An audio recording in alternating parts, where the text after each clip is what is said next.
3 months na akong nagtitake ng elixir. Almost all my concerns, wala na. Wala na. Yung bloated stomach ko, wala na. Ang galing-galing lang ni Lord, di ba? Nakakarampa na ako. Kaya, sobrang proud ako na ang galing-galing lang ng CEO natin na nagdala nito, na naisip niya na in a capsule, ilagay yung stem cell, na yung mayayaman lang dapat ang may kaya, pero pwede na nating i-intake. Kaya, saan pa tayo, di ba? Parang, Lord, andyan na. Parang, hindi na natin kailangan pumunta ng ibang bansa para magpa-inject ng stem cell kasi GFAX lang, ayan na, bili na lang tayo, di ba? Nandito ako kasi ako yung life testimony, living testimony ng product.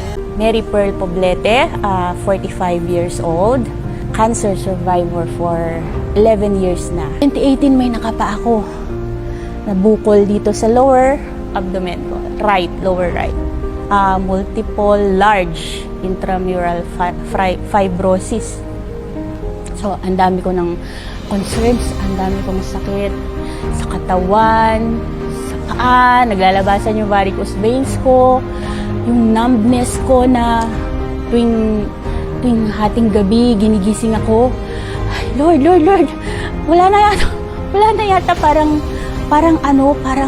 patay na yung mga kamay ko. Grabe yung menstrual flow ko. As in, sobrang ayaw mong lumabas ng bahay kasi talagang buo-buo.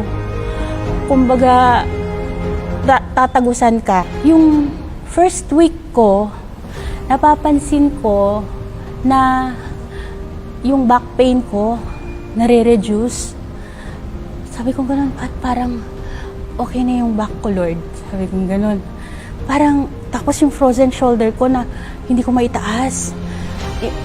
Alam mo yun yung pag, igaganon mo pa. Pero ngayon, Lord, at parang, ang galing-galing nyo. Sabi ko ganun.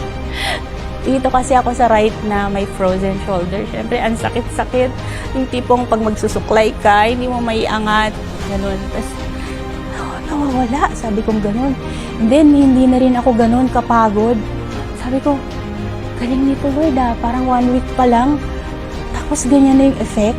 So, tapos, yung hair fall ko, napapansin ko na tinutubuan ako ng hairlines, ganun. And then, pag nagkaka-pimples, after 2 days, nagda-dry, yung pimples ko pa man din pag tinutubuan ang lalaki. Cystic, talagang, naku, makita nyo lang yung before. Ay, nako, hindi ka lalabas ng bahay. Ayaw mo lumabas kasi ang dami mo nang tigidig, tapos laki-laki pa ng tiyan mo.